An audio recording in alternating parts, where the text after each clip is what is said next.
Alright, you all wanted the first locals report for my first tournament of the format. This is my review from my Thursday locals. So, guys, like this video, please. Comment on this video. Guys, be the best blue shirt squad that you can be, as we do another real life deck profile and review of the current format. We actually scrubbed out questionably at locals, finished pretty dank per 5 rounds, 19 people. But this is the current iteration of ABC that testing around with. Got the list from, I believe he was rated 4th place on Dueling Book as of the time of him passing me the list. I'll leave his information down in the description. I don't want to give out his real life name without his permission from filming this video. So he wanted to see another ABC deck. I'm gonna run through here, give my explanation. I mean, there's one difference between getting to 700 in the first 3 to 4 days of the format on Dueling Book, and then essentially, you know, tournament application and things like that, and just playing the deck IRL. But the deck, it's ABC. It's pretty self-explanatory. My issue is, unlike the Dueling Book simulator, bricks happen in real life. You randomize yourself. One of my losses was to actually just drawing 4 pieces and a hanger, which you wouldn't think is that bad. And you draw for turn, it's another piece. And then game 1, that was game 2. Game 1, I opened up double hanger and then 2 A's and a C. I'm just like, but what do we do though? I mean, you attempt to set up what you're doing, but when you're playing against Pendulum Magician, you know, you're probably going to get killed on turn 2. Or, you know, they'll have Enlightenment Paladin to just kind of roll up and finish the job. And this deck's worst matchup that I saw playing against was actually just Pendulum Magician. The fact that that deck is so ridiculous in and itself, there's not much you can do about it. We destroyed Trickstars, pretty much like I thought I would. This deck has Tech 4, that matchup, and Trickstar cannot answer, oddly enough, a Decode Talker with double Dragon Buster. So, 3 A's, 3 B's, 3 C's. Self-explanatory for the engine. There is a card in my list from last format that I actually want to test with just, it's debatable between 8 to 9 monsters. You would just cut one of these and play 8. If not, you just play 9. Essentially, Union Hanger and Terraforming are acting as additional monsters. So typically it will eliminate the issue that you're going to have with the overflow, but this is what I would expect from this deck. The Terraformation issue with zones and being forced to use the extra deck monster zone, this deck is much slower than you would think it is, especially you have to roll Tsukiyomi. 3 Photon Thrashers, depending on the situation, you're just going to summon this, attack over instead of using your resource, especially against Magicians. Actually, this isn't terrible. This, with the gadgets, is your general combo center. If you have this, and depending on what you have here, you can roll Decode Talker, set up for an additional zone, which is actually pretty good. You can have the Decode tag out, or you can have the Dragon Buster tag out for the 2 zones on the Decode Talker, which actually is pretty good. So this was pretty good. We're not playing Rhoda for Photon. Only hand traps we currently have is this. The only time I felt that I would have wanted another hand trap would have probably been Ash Blossom, but we're playing 42 in the deck, trying to alleviate some of the pressure of the dead draws. But the theory behind 42, it doesn't stop me from bricking. I mean, the hands I got when the deck doesn't brick are extremely good, and I really like that. Deck is really good, but you know, when you're losing to yourself, life is as such. So that's the main board monster lineup. Maybe cut a Thrasher for the Ash Blossom.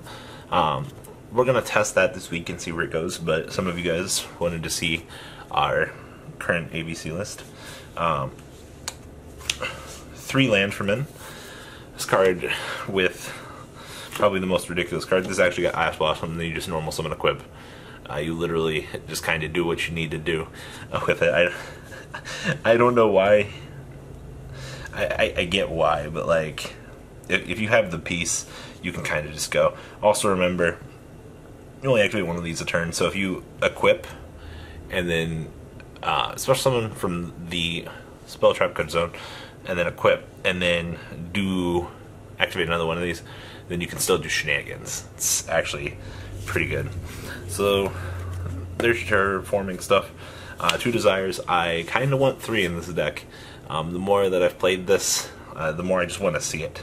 You don't even have to get there. 2 cosmic. Once again, in a format where you're playing against Trick Stars nonstop, definitely, yeah, you're burning yourself. But being able to have this multi-purpose for True Draco, have this Anzura Light Stage, trading off for 1,000, minusing your opponent, it's definitely not bad. Board wipes, actually these were very crucial. Being able to board wipe a Pendulum player outside of their floating effects, then you can basically set up and capitalize from there by rolling Decode Talker and Dragon Buster. Win more charge, yeah, you play it. This card's absolutely broken. And then the techie part of this. This was actually pretty good. I took a Dante, rolled into Decode Talker, no regrets. And then the other tech choice for this, Double Chalice.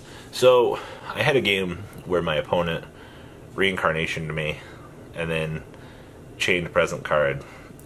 He had exact game. I chained Chalice from my hand and then targeted Licorice, and that was all she wrote for that match, because that's pretty good. Trap cards, remember, tech cards, pretty good, even in 2017. Solemns, I would not have minded having the 3rd strike. Basically, if you go first, you roll what you need to. Having this backing up to make sure the Pendulum summon doesn't resolve was pretty crucial. And then 3 back to the front. I like this card, but I hate this card.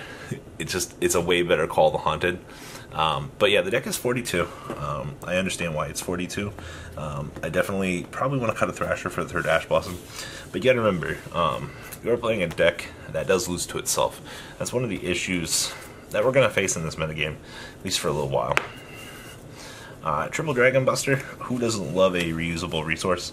Especially, you've only got to really worry about getting Kaiju. But that only really matters if your opponent is good and has Mrs. Radiant. To get back to Kumamungas, just a reusable resource, and if you time it right, you can split in the standby phase before they can resume their first action to Kaiju you, so you can keep your engine going. Just also being able to float materials, this alone, if it survives, on the split, gets you a Decode Talker plus this back, which is actually just insane. 2 Proxy Dragons, 2 Decode Talkers. Depending on how well your scenario is, setting up these with this to terraform even more zones. We never had Triple Dragon Buster on the field. I can only imagine what it's like to chew 5 gum. 1 Sugiyama, I hate this card so much, but you have to play it because you gotta get the trash pieces out of your hand. Dweller. One scenario where I wanted to make this, but taking up your EDM it's so hard, but Dweller's still such a valuable resource. Diamond Direwolf, still same thing.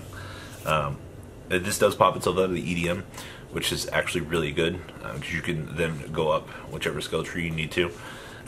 Castel, basically this, but when you want to remain your 2K body on the board.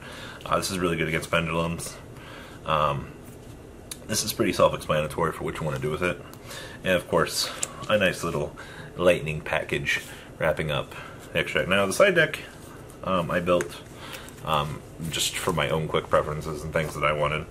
Ash Blossom, Triple Ogre. If they're not in the main, they got to be in the side, right? Got to continue on with the hand trap hype.